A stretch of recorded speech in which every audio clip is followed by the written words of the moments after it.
What is going on? Hope you all are doing well today. As you can see, today's video, we're going to be talking about 5 ways to reclaim your personal power. For the men who are lost, who are listening to this, I'm telling you now that this is the turning point of your life. You're going to watch this video, you are going to take the actionable steps, and you are going to turn your situation around because that is what you want.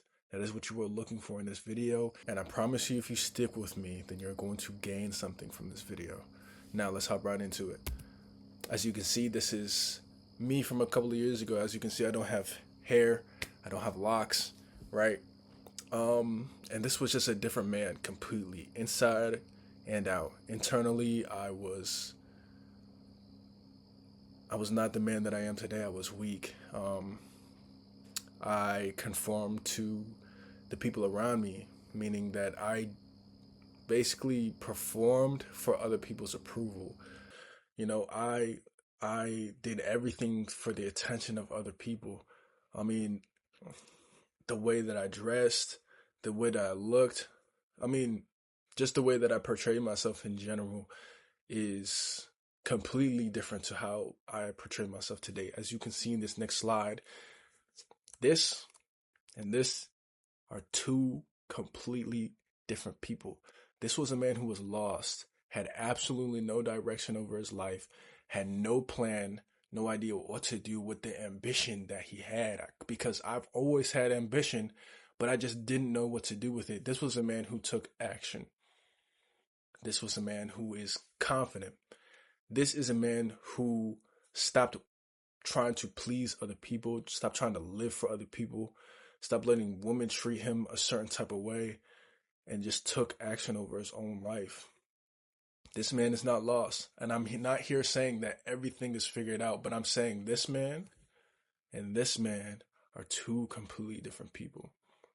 And why is that? We're going to get into it right now. Number one, I took self-accountability over my life completely. I had to understand that everything that I was going through is now an accumulation of how I led my life. So every little detail led me to this very moment, even now. But for when I was lost, I had to ask myself, which is next, take a deep audit of your life. I had to ask myself, how did I get here?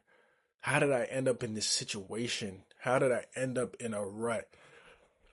I had to ask myself those questions, and I had to take responsibility for those things.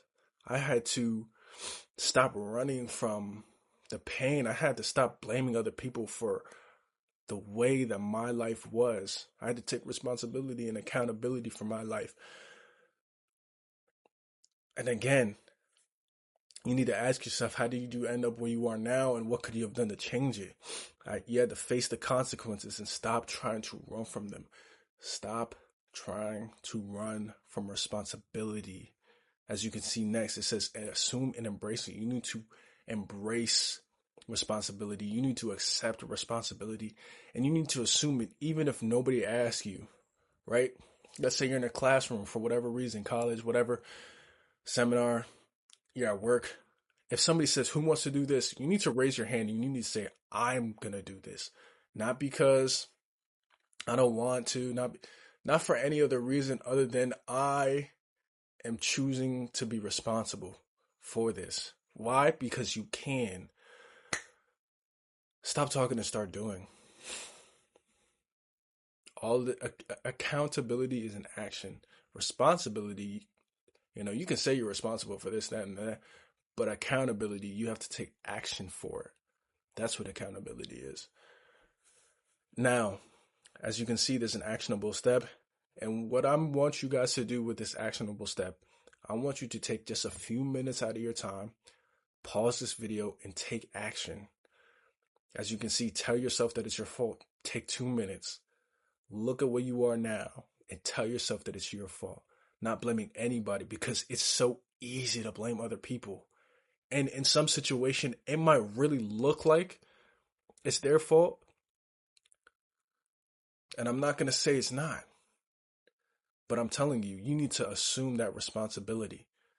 You need to assume the accountability for your actions that led you to that situation which got you here. You need to assume accountability and responsibility for every little thing that got you here. And I want you to look back, and I really want you to think, because it boils down to you at the end of the day. This is your life. You are the center of your life, and you have free will to do whatever you want to in this life. Next, prayer. Now, you guys might be asking, why am I putting prayer in this? Because you're not that great, brother. Okay? Life is hard, and you can't do it by yourself. Because why? Because if you could, then you would be doing it already. Listen, we all need to rely on something that's bigger than us. And if you don't believe that there's anything bigger than us, then you're a bigot. Sorry to tell you. Number one, ask Elohim, which is one of God's many names, or whatever you believe in, to help you carry this burden. Understand that God does not place on your shoulders a weight that you cannot carry. If you couldn't deal with everything that you're going through now, you wouldn't be dealing with it. This is the turning point of your life, because now you get to reconstruct everything from the bottom up. And it starts with prayer and accountability. 2, gratitude. Gratitude is probably the most important tool that you can use to help better your life. Why is that? Because when we are lost, when we are depressed, when we are sad, or when things just aren't going our ways, we tend to focus on the negative. This isn't going my way. I don't have this. This woman left me because I'm this way.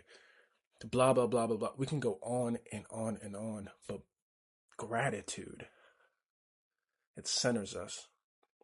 It brings us to a state of enlightenment through just being thankful, understanding that we have everything that we need. Most, if not all of us, have a roof over our heads. Even if we have a car to sleep in. You have a car to sleep in, brother. Some people are sitting out.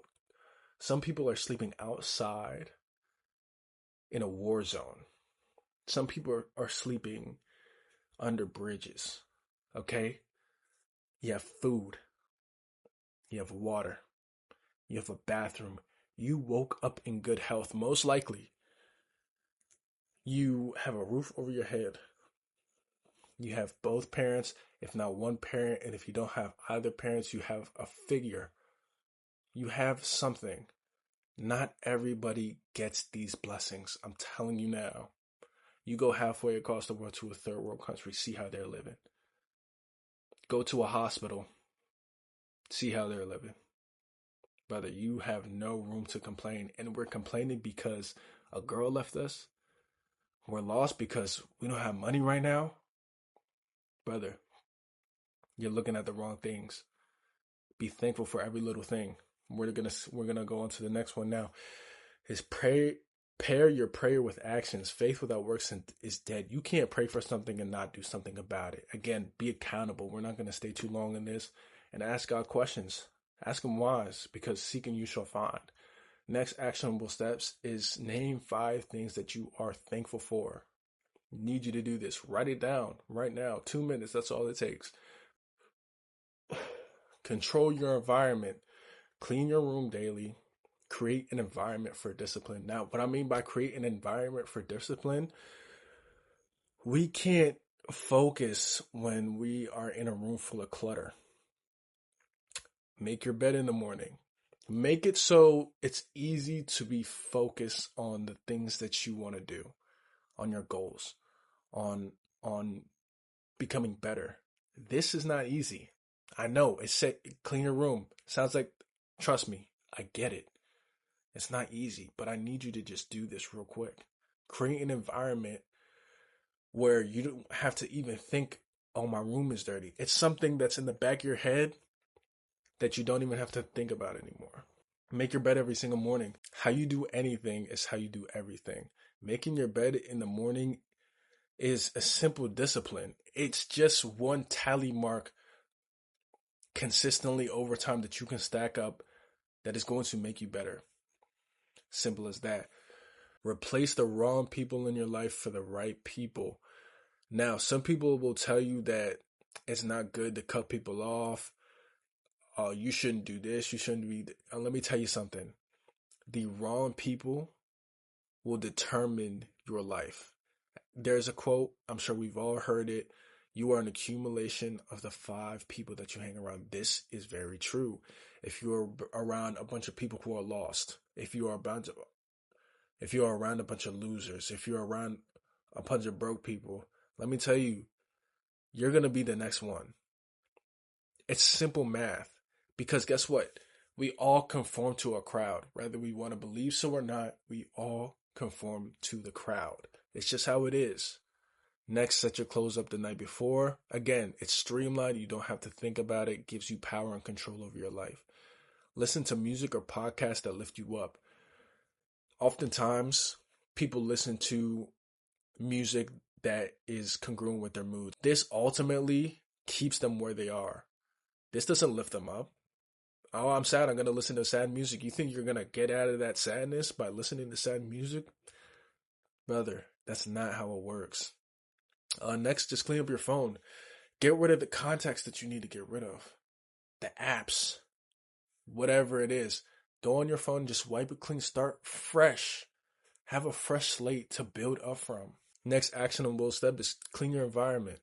Again, this is simply taking personal power over your life and streamlining your life in such a way that you don't even have to think about it. It's not even a subconscious thought that, oh, I need to clean my room. There's no distraction in mess. There's no distraction in your mess anymore. Next is self-control. Groom yourself. Go to the gym. And I'm going to stop right here and I'm going to tell you exactly why you need to go to the gym.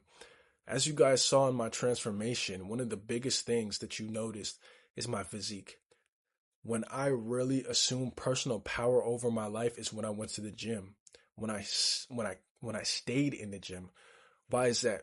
Going to the gym and taking over your body and getting fit is a low-bearing fruit. What does that mean? It means that this is the easiest and most attainable thing that you can do to assume power over your life.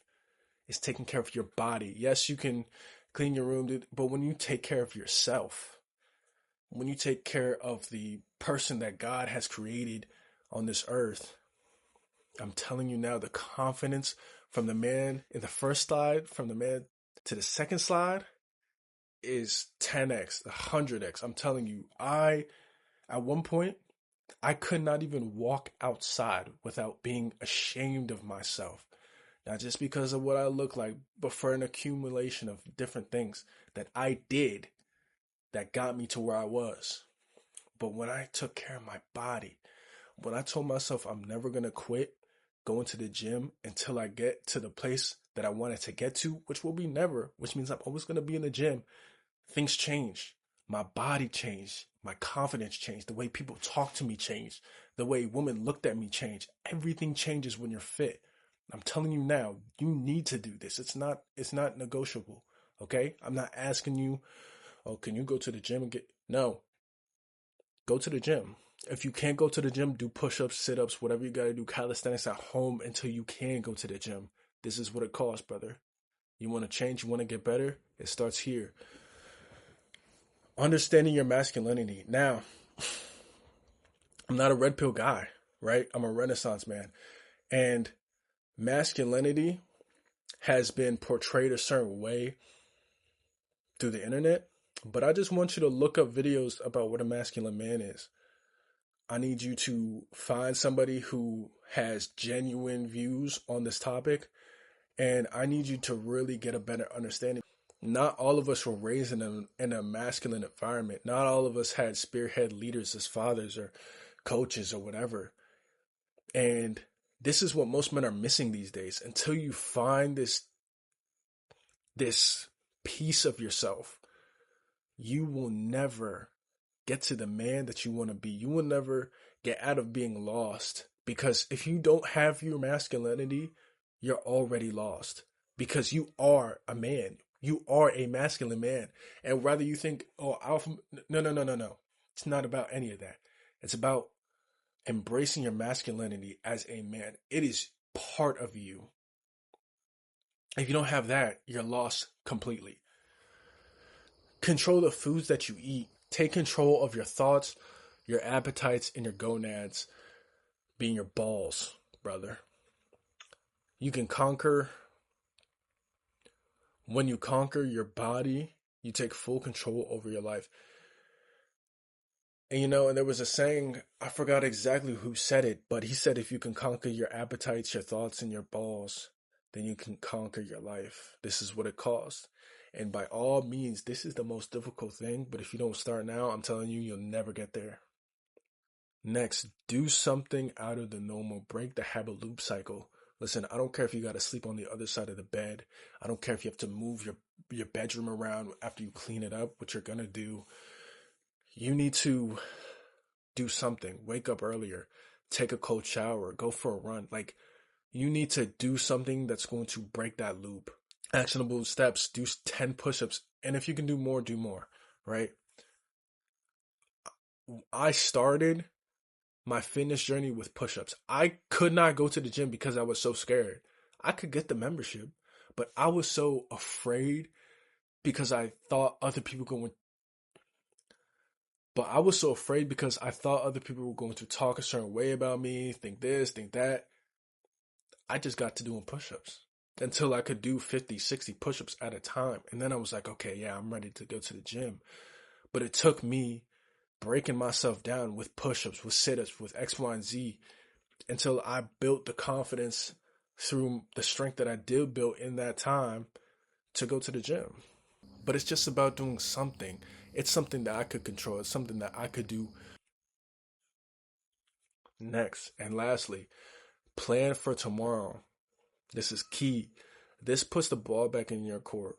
Instead of allowing the world / your environment to control what will happen in a given day, you decide. You decide when you wake up and what you will do in a given day / when you will do it. Ultimately, giving you power and control over your life, allowing you to build the life that you desire. Again, as I said in the previous video, you can't drive from Florida to California without a map. Your plan is your map. You need to write out what's going to happen before it happens and take accountability, i.e. action, to get to that destination. It's a long road. Again, I do not have it all figured out. But if there is no plan, there is no destination, brother. Because as you can see, you think I just went from A to B without a plan? I'm telling you, that did not happen. I went from A to B because I committed to myself and I said, this is what we're going to do. And I wrote it out. This is the man that we're going to become. Look at him. Look at this picture on the left to the picture on the right. You tell me if that's the same man, internally and externally. You tell me if that's the same man. I need not speak for myself. You can see the difference. All right. Take these actionable steps. And as you can see, we have a summary, self-accountability, prayer, control over your environment, self-control, and plan for tomorrow. If you can do all of these things, one day at a time, take one step. It served me, and I hope it serves you. Peace.